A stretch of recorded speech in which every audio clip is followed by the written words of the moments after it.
Donc, aujourd'hui, je vais vous montrer comment réaliser ce qu'on appelle du tapestry flat, c'est-à-dire de la tapisserie à plat.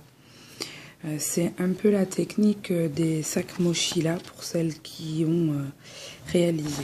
Donc, moi, j'ai pris une grille toute simple, donc dans laquelle, ici, vous voyez, j'ai noté le nombre de rangs et j'ai noté ce qu'il me fallait. Donc 15 c'est le nombre de mailles de départ, 7 c'est les 7 premiers, 1 le rouge et ainsi de suite. Donc je vais me servir de ça pour réaliser ça. Du coup, voilà. Donc bien sûr on peut réaliser plus grand. C'est pareil que le C2C, mais en fait le point est différent puisque là on a du point en maille serrée, donc avec un endroit et un envers, donc qui sont à peu près identiques, à part les changements de couleur où c'est visible, mais sinon ils sont à peu près identiques. Donc voyez ici, hein, je sais pas si on voit très bien, mais en fait ici j'ai mis donc le côté point endroit et ici vous avez le côté point envers. Et du coup, c'était pour que vous remarquiez la différence. C'est-à-dire qu'il y a un point qui creuse par rapport à l'autre, puisque du coup, il y a un point où ça fait une croix et un autre point où ça fait un petit bonhomme. Donc, voilà. Donc, je vais vous expliquer comment on peut réaliser ça. Donc, j'ai monté mes 15 mailles chaînettes. Sur ces 15 mailles chaînettes, j'en ai fait plus une au bout pour tourner, comme d'habitude. Et j'ai monté 15 mailles serrées. Donc, c'est mon endroit. Donc, mon endroit que je vais marquer d'un marque-maille que j'ai accroché ici. Donc, je vais le marquer comme ça. Voilà. Comme ça, ça me permet de mettre tous mes fils à l'arrière, du coup. Donc, comme là, j'ai fait mon tour endroit, il va falloir que je fasse mon tour envers. Donc, pour faire mon tour envers, je vais tourner mon travail, comme dans tous les tours. Hein. Sauf que du coup, je vais aller chercher mon point à l'envers. Donc, c'est là où ça peut paraître compliqué, et en fait, ça ne l'est pas, puisque du coup, je vais faire... Donc, je vais passer derrière mon fil. Je vais aller dans le trou.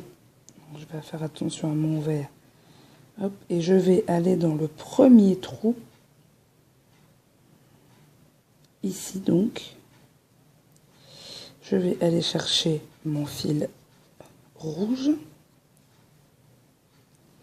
Je vais le passer au travers et je vais le faire pivoter. Voilà, comme ceci. Et je vais repasser à travers. Alors, c'est pas toujours facile, mais normalement, ça se passe plutôt bien. Voilà. Et je vais faire pareil avec la maille d'à côté. Donc, ce qui fera ma deuxième maille. Donc, hop, je fais remonter mon fil. Je le récupère. Hop. Et je le fais glisser entre les deux.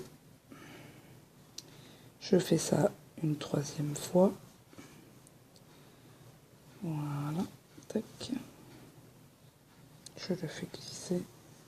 Et je vais le glisser entre les deux.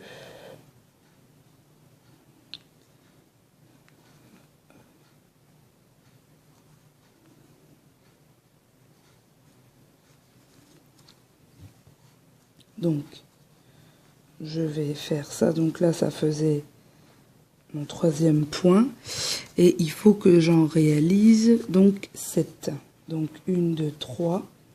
Donc 4.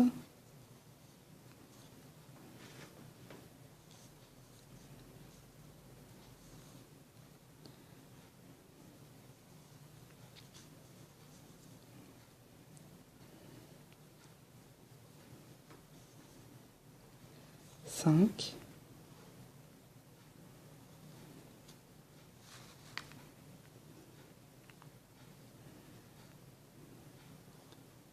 6. Et du coup, le 7e, donc je fais toujours le même principe, sauf que je m'arrête ici. Je vais faire tourner mes 2 fils, vous voyez, je vais les tourner pour qu'ils se croisent, pour que l'un arrête l'autre. Je pose le rouge et du coup je prends le vert. Et je vais le passer dans les 2 boucles. Voilà. Je vais venir faire ma maille verte. Et là c'est pareil, je vais retourner mon fil et je vais prendre mon rouge. Et je vais continuer. Donc, toc.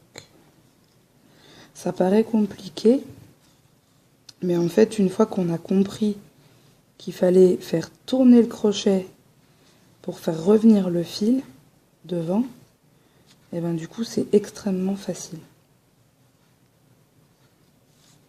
Voilà. Je vais venir, hop.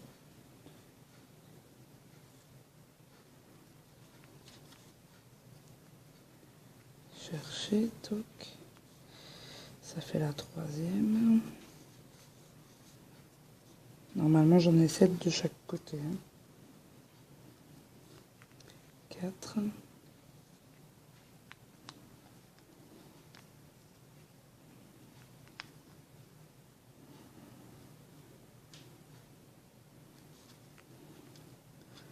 5.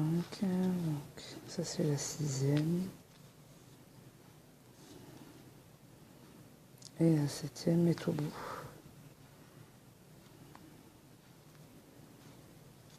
Voilà. Et ma maille en vert pour tourner. Donc du coup, je vais tourner et je vais revenir donc sur l'endroit. Donc sur l'endroit, c'est tout bête. On fait comme on fait d'habitude.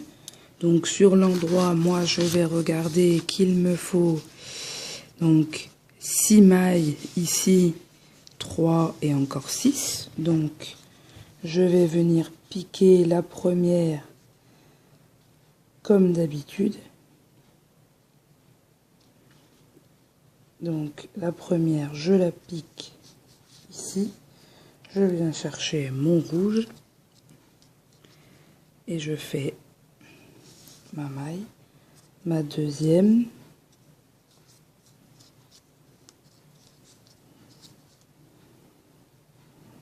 donc 2,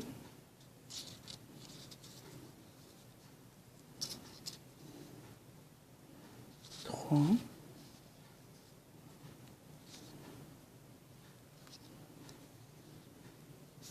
4,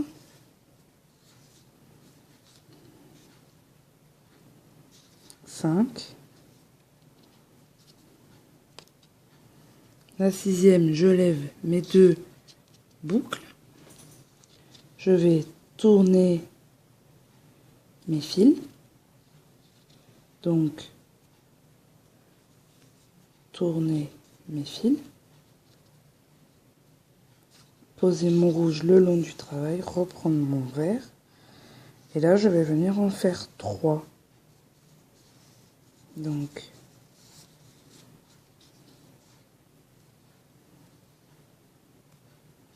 1,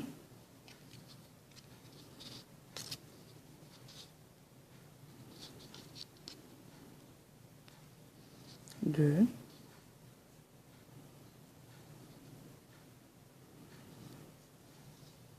et la 3e, je m'arrête, je fais tourner mes fils, je prends mon rouge et je ferme et je termine mon rang avec mon rouge. Donc la seule chose qui on peut considérer comme compliquée, si je peux dire, c'est sur le rang arrière. Parce que du coup, c'est vrai qu'il faut un petit peu de maîtrise pour comprendre qu'il faut faire tourner le fil sur le crochet, mais Une fois qu'on a compris, c'est comme ça sur tout le tour. Et peu importe la couleur que vous voulez mettre. Voilà, j'espère que vous avez compris. Si vous avez des questions, n'hésitez pas, je suis là pour vous répondre. À très bientôt.